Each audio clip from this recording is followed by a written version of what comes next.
Sud Radio, les vraies voix qui font rouler la France. Philippe Rossi.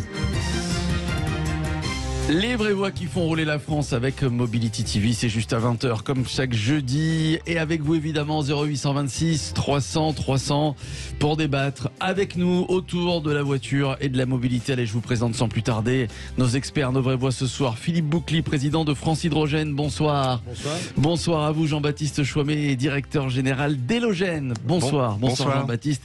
Et on termine avec vous David Holderbach, président de Ivia, co-entreprise créée par Renault et Plug Power. Bonsoir à vous trois. Bonsoir. On va parler de ce carburant du futur. En tout cas, on va se poser cette question. L'hydrogène est-il le carburant du futur? Question que l'on va se poser. On va tenter de répondre à cette question. Et puis, on va essayer d'en débattre avec vous au 0826 300 300 alors que le ministre de l'économie a annoncé que 15 projets français de production d'hydrogène décarboné allaient être transmis à la Commission européenne afin de bénéficier de fonds publics. Voilà, parce qu'il faut des sous, beaucoup de sous pour produire de l'hydrogène. En tout, 7 milliards d'euros seront consacrés au développement de cet hydrogène décarboné d'ici à 2030. L'hydrogène comme carburant, c'est encore assez abstrait pour beaucoup de Français. Pour tous ceux qui nous écoutent, on va faire un petit point, voilà, pendant cette première partie, quelques minutes sur l'hydrogène. Alors avec des questions que se posent les Français, des questions basiques. Tiens, Philippe Boucly, qu'est-ce que l'hydrogène en tant que carburant? Bien dans le micro, Philippe. L'hydrogène est utilisé comme carburant dans une pile à combustible, c'est-à-dire qu'on va passer d'une mobilité à un moteur à combustion interne à un moteur électrique qui va être alimenté par de l'électricité qui sera fournie par une pile à combustible, l'énergie étant stockée dans le véhicule sous forme d'hydrogène. Très bien. Donc, en fait, finalement, la différence avec une voiture électrique, il n'y a pas il n'y a pas tellement de différence entre une voiture électrique et une voiture à hydrogène. Il faut évidemment se garder d'opposer les mobilités, mobilité à batterie, mobilité à hydrogène, tentation que certains ont. En fait, les deux mobilités sont complémentaires. La différence, c'est que d'un côté, l'énergie est stockée dans la batterie et de l'autre côté, l'énergie est stockée dans le réservoir d'hydrogène. Voilà. Mais sinon, pour les points communs, c'est silencieux.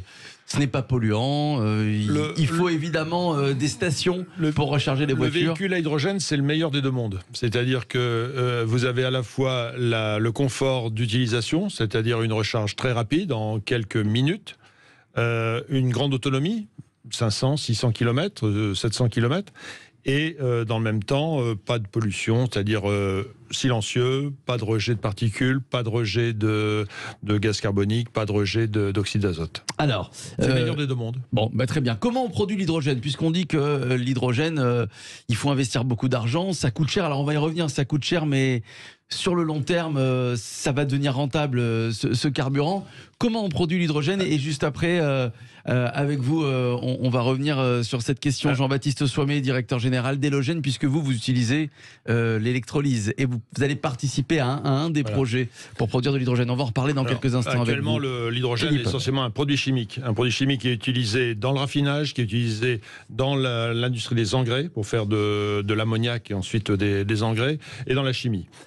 À terme, ça va devenir, comme on le disait à l'instant, un carburant. Je préfère même dire combustible, parce que dans le carburant, il y a encore carbone. C'est un combustible. Et on parle de pile à combustible. Actuellement, il est fait essentiellement par vaporéformage. Alors, c'est un mot barbare pour dire qu'on casse la molécule de gaz naturel, on casse des hydrocarbures et essentiellement du gaz naturel pour faire d'un côté de l'hydrogène et de l'autre côté du gaz carbonique. Et la mauvaise... En fait, il faut récupérer l'atome d'hydrogène, c'est ça en fait. Oui. Mais le mauvais côté de la chose, c'est que quand vous faites 1 kg d'hydrogène, avec du gaz naturel, vous faites 10 kg de gaz carbonique. Si, comme hydrocarbure, vous utilisez du pétrole, c'est 13 kg de gaz carbonique. Si vous utilisez du charbon, c'est 20 kg de gaz carbonique. Donc c'est très polluant. Ouais. Donc, évidemment, il faut se tourner vers des modes de production plus vertueux. La solution la plus mature, et Jean-Baptiste va en parler, c'est l'électrolyse. Il y a plusieurs techniques d'électrolyse, je lui laisserai le loisir de développer. L'électrolyse, donc on casse la molécule d'eau avec un courant électrique. Et on a d'un côté de l'oxygène, de l'autre côté, on a de l'hydrogène. Il y a une autre façon de faire, c'est à partir de la biomasse, à partir du bois. On peut, par ce qu'on appelle une opération de thermolyse, c'est-à-dire vous chauffez du bois à 500, 600 degrés, et on a une espèce de soupe, un mélange monoxyde de carbone, hydrogène, qu'on peut faire ensuite évoluer vers de l'hydrogène. Donc on a une façon là, vertueuse, biologique, de faire donc à partir de la biomasse. Et la troisième façon, c'est de doter les installations de vaporéformage dont je parlais au début, de les doter d'unités de captage du CO2. Et donc, une fois qu'on a capté le CO2, il faut s'en débarrasser. Donc, on va le rejeter dans des sites profonds, notamment en mer du Nord, dont il ne sortira plus. Et donc, ça sera bon pour l'environnement. Il n'y aura pas de rejet de gaz carbonique dans l'atmosphère. Il y a même une quatrième solution qui est qui est beaucoup moins mature. C'est ce qu'on appelle les plasmalyses, c'est-à-dire avec un plasma, une torche à plasma, ou avec un micro-ondes, vous cassez la molécule de méthane et vous avez d'un côté de l'hydrogène et du carbone. Ce carbone, vous pouvez l'utiliser dans l'industrie du carbone, les encres, les pneus, mais également dans l'agriculture. Et ça peut constituer un adjuvant des sols pour garder l'humidité. Et comme on va aller probablement vers des périodes de stress hydrique, ça pourra conserver l'humidité et être, comme je le disais, un adjuvant du sol. Alors normalement, grâce à vous, Philippe Boucly, vous êtes un collab sur l'hydrogène et la production d'hydrogène. Mais en tout cas, si vous voulez produire de l'hydrogène, donc ce qu'on appelle l'hydrogène décarboné, propre, hydrogène verte, on fait appel à vous, Jean-Baptiste Chouamet, directeur général d'Elogène. Vous avez une technique, il y a une technique bien précise pour donc produire de l'hydrogène qui ne pollue pas. Expliquez-nous. Oui, alors il s'agit de l'électrolyse. Donc l'électrolyse, comme l'expliquait Philippe, il s'agit de prendre la molécule d'eau et de la casser en oxygène et en hydrogène. Et comme c'est une réaction qui ne se fait pas à l'état naturel, il faut apporter de l'énergie. Et en l'occurrence, on le fait sous forme d'énergie électrique. Donc un électrolyseur, c'est une machine alors qui est plus ou moins grande. Ça peut être juste un container ou bien demain une usine géante. On fait rentrer de l'eau, de l'électricité et à la sortie, vous récupérez de l'hydrogène à pression plus ou moins élevée et également de l'oxygène qui parfois peut être aussi valorisé. Ça dépend de l'intérêt de nos clients. D'accord. Voilà. Et donc on fait appel à vous pour produire cet hydrogène vert. Propre. Voilà. Alors on peut faire appel à nous. Alors il y a plusieurs techniques, technologies qui existent, ce qu'expliquait Philippe. Oui. Puisque dans l'électrolyseur, vous allez avoir des pompes, toutes sortes d'équipements, mais au cœur de l'électrolyseur, vous avez ce qu'on appelle des stacks, ce qui est en bon français des piles en fait. Et c'est dans cette pile que va se produire la réaction. Et la manière dont fonctionne cette pile dépend en fonction des technologies. Donc vous avez la technologie dite alcaline, vous avez la technologie à membrane échangeuse de protons qu'utilise Elogène. Et la technologie dite à haute température. La France a une chance incroyable, c'est qu'elle a des champions dans chacune de ces trois catégories.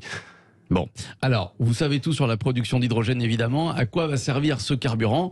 Eh bien, il va servir à moins polluer, à remplacer les voitures à moteur thermique. Et c'est là qu'intervient David Holterbach. On va vous donner la parole dans quelques minutes, président d'Iviaco, entreprise créée par Renault et Plug Power, puisque vous, et comme beaucoup de constructeurs automobiles, votre ambition, eh bien, c'est de produire et fabriquer de plus en plus de voitures à hydrogène. Alors, on dit que c'est le carburant du futur, mais dans un futur plutôt proche, d'après ce que j'ai compris. On va parler de tout ça et débattre de ce carburant du futur, l'hydrogène, dans quelques minutes avec Philippe Boucly, Jean-Baptiste Chouamet et David Holderbach qui n'a pas encore parlé. À tout de suite. Sud Radio, les vraies voix qui font rouler la France. Philippe Rossi. L'automobile et la mobilité, il en est question jusqu'à 20h. Les vraies voix qui font rouler la France avec Mobility TV et nos experts du jour. Philippe Boucly, président de France Hydrogène. Jean-Baptiste Chouamet, directeur général d'Elogène. Et puis David Holderbach, président de Iviaco, entreprise créée par Renault et Plug Power. L'hydrogène est-il le carburant du futur? En tout cas, beaucoup de pays s'y intéressent. Beaucoup de constructeurs automobiles commencent à faire la transition. C'est votre cas, David Holderbach. Aujourd'hui, l'offre d'Ivia se concentre sur leurs 3 véhicules réservés pour les utilitaires qui seront disponibles d'ici quelques mois. Alors, il y a 3 véhicules différents. Évidemment, racontez-nous qu'est-ce que vont pouvoir s'offrir ces utilitaires dans quelques mois, donc mi-2022. Absolument. Donc dès mi-2022, donc grosso modo 1 an après la création de Evia, puisqu'on a été créé en juin 21, nous allons offrir 3 véhicules que sont le Renault Master fourgon, le châssis cab, qui est donc celui où on vient mettre la boîte jusqu'à 20 mètres cubes de capacité, et puis le Citybus, qui est vraiment une offre très particulière et très adaptée aux agglomérations. D'accord. Quand on parle d'utilitaire, c'est-à-dire de transport par exemple, pas taxi, on va revenir avec les taxis à la fin de cette émission, vous allez voir, avec la société Hype, qui ne roule qu'avec des voitures à hydrogène. Quand on parle d'utilitaire, pour que tous ceux qui nous écoutent comprennent bien, on parle de quoi? Donc ce sont des fourgonnettes, en fait, c'est ce que les livreurs et les artisans utilisent le plus souvent pour transporter soit leurs outils ou soit les colis ou ce genre de choses. Très bien. Alors combien ils devront investir ces gens-là pour s'offrir vos véhicules à hydrogène? Donc aujourd'hui, on n'a pas encore présenté les prix, mais ce qui est important, c'est qu'on passe d'une mobilité carbonée, et notre mission, clairement, c'est de faire la mobilité décarbonée. Donc notre ambition, c'est de remplacer un véhicule qui va émettre aujourd'hui une dizaine de tonnes de CO2 par an par zéro émission de CO2 à l'usage. D'accord, donc c'est vraiment un changement. C'est pour ça que notre mission, elle est vraiment dans cet axe. Après, ce qu'il faut retenir en termes d'usage, et c'est le cœur du sujet, c'est que ces clients potentiels qui doivent faire des livraisons dans les centres-villes, il y a beaucoup de villes qui vont interdire, et c'est là aussi ce vers quoi pousse la communauté européenne, réduire les accès au centre-ville. Et de fait, aujourd'hui, ils n'auront plus de possibilité de faire ces livraisons ou ces travaux. Donc, quelque part... Par exemple, les zones à faible émission. Exactement. Par exemple, qui se multiplient, ouais. Tout à fait. Donc, dans ce cas-là, la solution, c'est le véhicule électrique ou le véhicule hydrogène. Et ce que l'on voit, c'est que pour le véhicule utilitaire où il y a une aérodynamique difficile, on va dire, peu avantageuse, de fortes charges ou de forte vitesse ou donc de l'extra-urbain, à ce moment-là, l'hydrogène vient complètement compléter l'offre et c'est la vraie offre pertinente pour ce cas d'usage. Alors, il faut évidemment... pour tous ces utilitaires qui utiliseront vos voitures à hydrogène, il faut qu'on explique bien à nos auditeurs, il faut évidemment des zones de recharge, de ravitaillement.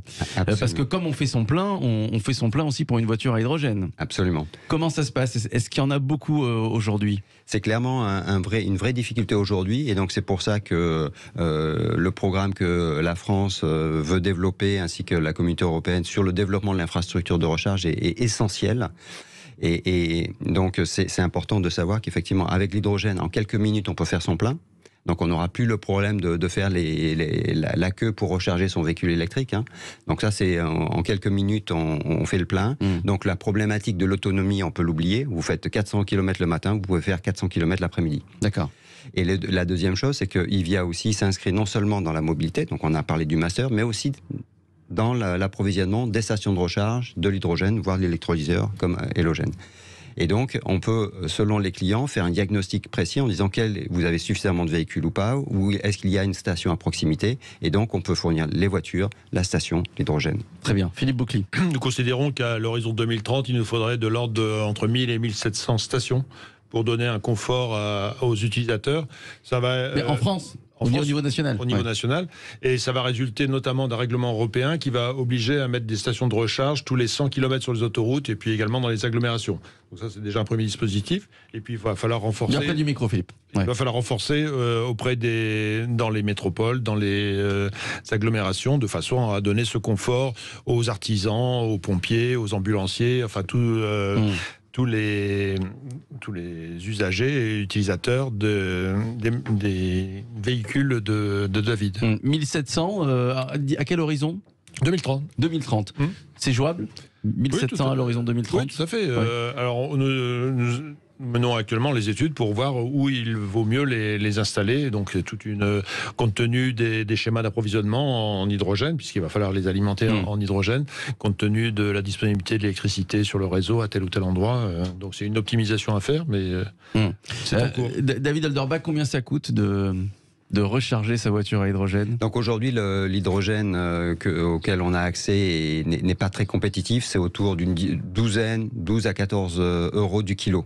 D'accord? Et sur un véhicule utilitaire, il faut à peu près 2 kilos pour faire 100 km. Donc il vous faut 24 euros pour faire 100 km. Donc le diesel aujourd'hui est à 2 euros. Il vous faut 12 litres au 100. Ça vous fait 24 euros. D'accord. Donc, aujourd'hui, le carburant augmente. Plus que ça, même, rappelez-vous, les Gilets jaunes, il y a 2 ans, manifestaient parce qu'il était, le samplon 95 était à 1,60 ou 1,65. Aujourd'hui, on est carrément, alors selon, ça dépend des villes, évidemment, on est à 2,15, 2,20, parfois 2,25. Finalement, ce sera rentable, une voiture à hydrogène, hein, si on calcule sur du long terme. Oui, effectivement. Alors, on la paye cher au départ, mais finalement, si on table sur une vingtaine d'années, par exemple, on reviendra avec vous sur combien dure une voiture à hydrogène. On rentre complètement dans nos frais, non? Oui, puis d'autant plus que les frais d'approvisionnement vont décroître avec le temps, parce que Hélogène et puis nos confrères travaillons d'arrache-pied pour développer nos technologies. D'une part en travaillant la R&D pour améliorer notamment l'efficacité des électrolyseurs et ainsi limiter la consommation d'électricité de ces derniers et donc réduire le coût de l'hydrogène. Et par ailleurs, nous sommes engagés dans un plan d'industrialisation pour passer d'une échelle où on produit, comme disait Philippe, quelques électrolyseurs par an à l'échelle de masse où on va avoir des usines qui vont produire des capacités considérables d'électrolyseurs chaque année. Ouais. Donc aujourd'hui, ça coûte cher combien une voiture à hydrogène, Philippe Boucly? À peu près. Ça dépend ça dépend des véhicules, évidemment. Ce que je veux simplement dire, c'est que le véhicule électrique hors la partie hydrogène, c'est-à-dire sans son réservoir, sans sa pile, il sera moins cher qu'un véhicule thermique. Je pense que David ne me contredira pas. Alors, il y a la question du coût de la pile et du coût du réservoir. Actuellement, c'est produit dans des quantités tout à fait très faibles. Je prends l'exemple par exemple, Toyota. Quand il s'est lancé dans le véhicule, dans la Mirai, il produisait 3000 véhicules par an au niveau mondial. Donc ils sont passés en 2020 à 30 000. Donc vous voyez déjà, mais 30 000 c'est encore insuffisant. Ce que nous avons regardé, c'est qu'il y a une taille critique à partir de laquelle, si vous voulez, les coûts baissent très, très vite et on atteint, je ne vais pas dire un plateau, mais disons l'essentiel de la baisse des coûts est atteinte jusqu'à cette taille critique qui est de l'ordre de 50 000 unités. Donc, et c'est ça il faut arriver à atteindre cette production de 50 000 unités par producteur, et auquel cas, on arrive à rejoindre les coûts du thermique. Combien ça coûte une voiture à hydrogène? Alors aujourd'hui, on a bien compris que plus il y aura des volumes, plus la production de voitures à hydrogène va aller en grandissant, plus le coût baissera évidemment. Mais aujourd'hui, on veut se payer une voiture à hydrogène. Combien ça coûte? Aujourd'hui, ce qu'il faut retenir, enfin, je rejoins ce que disait Jean-Baptiste, on a parlé du prix de l'hydrogène. Aujourd'hui, les prévisions qu'on a dans les mois, dans les années qui viennent, c'est diviser le prix de l'hydrogène plutôt que voilà, au moins par 2, plutôt que de faire une réduction de quelques pourcents. C'est pareil sur la pile, le réservoir. On est sur des optimisations, on va diviser le coût de ces équipements, alors que sur le thermique, le moteur thermique, on va peut-être améliorer de quelques pourcents. Donc les courbes vont se croiser très rapidement. D'accord, donc très rapidement, ce sera abordable. Le prix sera abordable. Tout à fait. En tout cas, on va se retrouver dans quelques minutes. Restez bien avec nous, avec Philippe Boucly, Jean-Baptiste Chouamet, David Holderbach. Focus dans quelques minutes sur des taxis qui roulent à l'hydrogène. Bah oui, ils ont déjà opté pour ce style de véhicule. On en parlait avec vous, Philippe. Moins polluant, silencieux et très maniable. À tout de suite. Sud Radio, les vraies voix qui font rouler la France. Philippe Rossi. Avec Mobility TV jusqu'à 20h, les vraies voix qui font rouler la France. Nous sommes toujours avec Philippe Boucly, président de France Hydrogène, Jean-Baptiste Chouamet, directeur général d'Hélogène, David Holderbach, président de Hivia, co-entreprise créée par Renault et Plug Power. Et puis je vous propose d'accueillir tout de suite Mathieu Gardy qui est avec nous. Bonsoir. Bonsoir à tous. À vous, Mathieu Gardy, président de Hype en France. Hype est la seule société de taxi qui fonctionne à l'hydrogène. Pourquoi avoir fait ce choix, Mathieu Gardy ? Alors, l'objectif de Hype dès le départ, c'était de trouver une solution pour que les activités de type taxi puissent continuer à opérer en arrêtant de polluer. Et ce qui est intéressant, c'est que moi, j'ai commencé en essayant de le faire avec des véhicules électriques à batterie. Donc, ça illustrait ce que disait Philippe Boucly tout à l'heure. C'est complémentaire. Il se trouve que j'ai pas réussi à démarrer efficacement avec des véhicules électriques à batterie. Et dès qu'il y a eu des véhicules électriques à hydrogène qui sont arrivés, là, j'ai constaté que c'était vraiment la bonne solution pour des activités comme le taxi dans des villes comme Paris ou dans des villes comme Toulouse. Pourquoi c'est la bonne solution, Mathieu Gardy ? Quelles sont les difficultés que vous avez rencontrées avec les voitures à batterie ? Voiture à batterie, le vrai problème, une fois qu'on a réglé le problème de l'autonomie, c'est le problème du temps de recharge. Plus on augmente l'autonomie, plus il faut augmenter la puissance, augmenter le temps de recharge. L'hydrogène, on a directement toute l'autonomie et on a directement un temps de recharge qui est celui d'une voiture thermique. Donc, on a exactement le même usage qu'une voiture thermique. Et pour un taxi, on peut pas immobiliser la voiture à un moment où peut-être le chauffeur doit prendre une course, etc. Donc, il faut qu'on retrouve le même niveau de confort et de fonctionnalité que ce qu'on a avec un véhicule thermique. Alors pour l'instant, Hype, c'est essentiellement sur Paris et toute l'Île-de-France, ou vous commencez à vous implanter dans d'autres villes ? Alors Hype, on a démarré par l'Île-de-France et on a démarré par le taxi, mais le projet a vocation à être global sur d'autres villes. Donc, on a annoncé 15 villes à horizon 2024.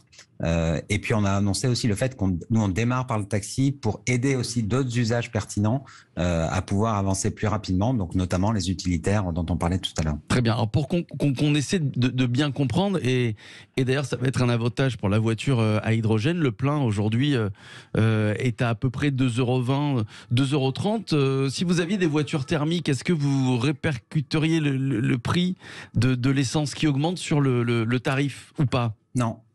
Les taxis ne font pas ça. Exactement. D'accord. Le taxi c'est une activité réglementée, donc il ne peut pas choisir son prix ou faire augmenter son prix. D'accord. Et vous, quand vous utilisez votre voiture à hydrogène aujourd'hui, pour qu'on comprenne bien, il n'y a pas de différence de prix avec un taxi entre guillemets classique pour le moment, puisque j'espère que ça deviendra le taxi classique, la voiture à hydrogène dans quelques années. C'est évident. Exactement. L'objectif, c'est que le client ne paye pas plus cher. Et donc, c'est le même prix pour le client d'être dans un taxi qui ne pollue pas. Et après, on organise les choses pour que ça ne soit pas plus cher non plus pour le chauffeur et que du coup, le passage au zéro émission grâce à l'hydrogène se fasse très rapidement et très massivement. Alors, vous avez levé 20 millions d'euros pour déployer 10 000 taxis. David Holderbach, c'est possible, ça, d'augmenter à ce point-là le volume de taxis? Je pense absolument. 10 000 voitures à hydrogène? Ah, tout à fait. On échange régulièrement avec Mathieu. C'est clairement un usage très intensif qui justifie le passage à l'hydrogène. Et donc, il y a des usages comme le taxi, mais le véhicule utilitaire, encore une fois, c'est là où la pertinence est vraiment accrue par l'aérodynamique, par la vitesse, par l'autonomie et le poids que l'on transporte. Ouais. Il y a assez de stations de ravitaillement, Mathieu Gardy, aujourd'hui? Alors, nous, dans le projet, depuis le départ, l'idée, c'était qu'on déployait nous-mêmes les stations. On déploie en même temps les usages et en même temps les stations. Et comme ça nous permet d'avancer à notre rythme sans attendre que les stations arrivent.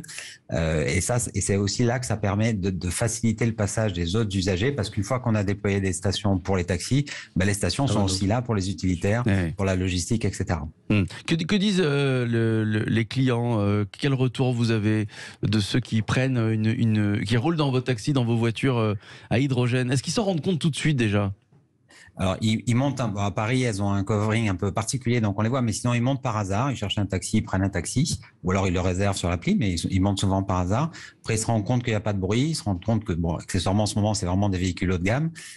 Et puis après, ils discutent avec le chauffeur, et en quelques minutes, le temps d'une course, ils sont convaincus que c'est une très bonne solution, tant pour le passager, surtout qu'il ne paye pas plus, et puis pour le chauffeur, parce que le chauffeur, lui, c'est un confort de conduite qui est extrêmement intéressant pour lui. Il y a 15 projets soutenus par le ministre de l'économie qui vont proposer donc une façon de produire de l'hydrogène qui normalement vont être soutenus financièrement par des fonds publics.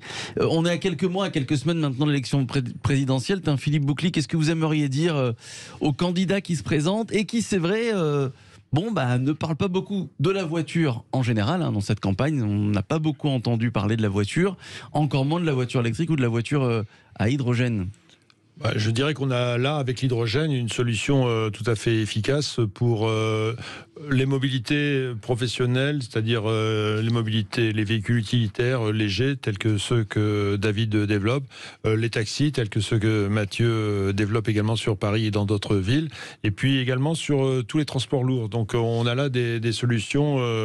Ce que j'appelle transport lourd, c'est les bus, les grandes flottes de bus, et vous commencez à avoir des villes qui sont équipées de bus, tels que Pau, dans le nord de la France, du côté de Lens, vous avez également une ligne, et puis des villes telles que Dijon, Le Mans vont également s'équiper. Mais également les bennes à ordures, mais également les camions. Tout le domaine des travaux publics est très demandeur de D'accord, donc ça va dans le bon sens. Donc ça va dans le bon sens, donc j'encouragerais les candidats à promouvoir cette solution, qui est une solution qui a tout avantage. Je disais tout à l'heure, le meilleur des deux mondes. Bon, tiens, même question à vous, Jean-Baptiste Chouamet, directeur général d'Elogène. Je dirais qu'aujourd'hui, on est face au problème de l'œuf et de la poule. Ouais. L'hydrogène est cher et en même temps, du coup, les utilisateurs ne veulent pas l'utiliser. Enfin, il n'y a pas beaucoup d'utilisateurs. Donc, moi, mon message, c'est on a un mécanisme superbe là, avec ces 15 projets que le gouvernement souhaite soutenir. N'attendons pas trop. Parce que il faut donner ce petit coup de pouce qui va permettre à l'offre et à la demande d'hydrogène de se retrouver.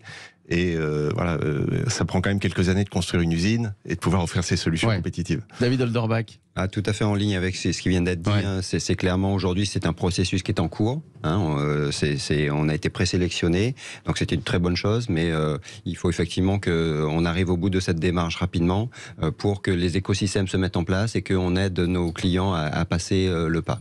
Vous pensez que, et on va fermer après la parenthèse présidentielle, en tout cas que les autorités publiques ont pris conscience de l'utilité de l'hydrogène en tant que carburant du futur, moins polluant, rentable à long terme? Je vais laisser. Alors, Philippe Boucli. Moi, je dirais que depuis 2-3 ans, il y a un grand bond en avant qui a été fait.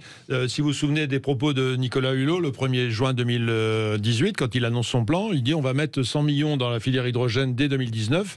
Bon, et rien de plus. Là, vous parliez de 7 milliards. Je crois que si on fait le compte de tous les petits pots, de tous les guichets, on est à plus de 10 milliards qui vont être mis sur l'hydrogène d'ici 2030. Donc c'est plus de 1 milliard par an. Donc vous voyez, un facteur 10 entre ce qui était annoncé en 2018 et maintenant. Donc il y a un grand bond en avant. Donc les choses ont énormément progressé. On a encore besoin quand même d'un petit coup de pouce pour pousser la production de véhicules utilitaires. Le différentiel entre, on vous le disiez tout à l'heure, entre le véhicule électrique à hydrogène et le véhicule thermique est encore trop important et l'aide gouvernementale est encore insuffisante. Ouais. Mathieu Gardy, président de Hype, voilà, c'est une société de taxi. La particularité, c'est que toutes vos voitures sont des voitures à hydrogène. Combien vous avez investi dans chaque voiture? Combien coûte une voiture à hydrogène? Alors moi, je peux répondre à la question. Nous, sur les véhicules haut de gamme, il y a des prix catalogues. C'est de l'ordre de 70 000 euros. Ce qui est intéressant, c'est que c'est moins cher que certaines Tesla. Donc, on est sur des véhicules haut de gamme qui, sur le véhicule particulier, sont déjà arrivés à peu près à un niveau d'équilibre avec leur équivalent thermique ou électrique. Sur l'utilitaire, c'est un peu plus compliqué parce que c'est un peu plus compliqué de tirer les prix vers le bas, mais ça va être comme sur le véhicule particulier. Quand les volumes vont augmenter, les prix vont baisser.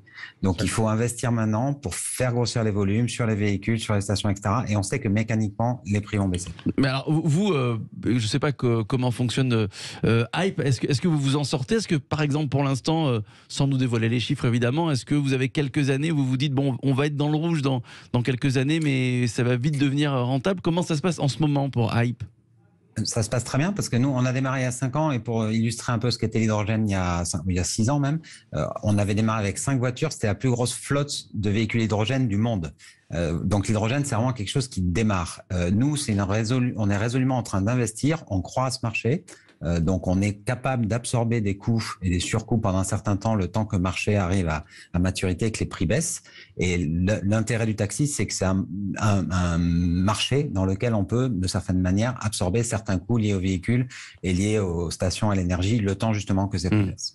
Philippe Boucli. Pour donner une idée de ce qu'il va falloir faire d'ici 2030, si on totalise la flotte de Mathieu et puis d'autres véhicules, des Kangoo à hydrogène qui roulent par ailleurs, on doit avoir de l'ordre de 400 véhicules à hydrogène actuellement en France. On vise 450 000 véhicules à l'horizon 2030, donc un facteur 1000 par rapport à ce qu'il y a maintenant. Donc ça montre là aussi le bond en avant qu'il va falloir faire. Vous savez, tiens, Mathieu Gardy, si vos concurrents pensent aussi à cette transition à la voiture hydrogène ou pas? Alors, nos concurrents, vous voulez dire des opérateurs de taxi? Bah oui. Oui, alors ou de VTC d'ailleurs. Enfin, ils y pensent, mais le problème c'est c'est vraiment des gros investissements. Il faut vraiment y croire parce qu'il faut développer le réseau de stations, etc. C'est pour ça que on est vraiment sur le temps long. Dire aujourd'hui on va y passer, si on veut y passer, on peut pas y passer instantanément. C'est quand même quelque chose où il faut avoir une vision. Donc c'est compliqué pour un opérateur aujourd'hui qui a fait son modèle économique sur des véhicules diesel ou thermiques de dire je vais passer à l'hydrogène parce que tout est plus cher et il dégrade ses marges. Donc c'est plus simple pour des nouveaux entrants comme nous d'une certaine façon. Ouais. Tiens, je vais terminer avec vous, Jean-Baptiste Chouamet, directeur général d'Elogène. Avec la crise en Ukraine, le conflit entre la Russie et l'Ukraine, c'est d'actualité. Les énergies vont commencer petit à petit à flamber. Ça n'aurait pas été le cas si on produisait davantage d'hydrogène aujourd'hui? Ça aurait été une parade, justement. On parle beaucoup du gaz russe, par exemple, parce qu'il faut boycotter ou pas le gaz russe, mais comment on peut faire puisqu'on est trop dépendant à ce gaz? Si finalement on produisait beaucoup d'hydrogène, est-ce que ça aurait été une solution?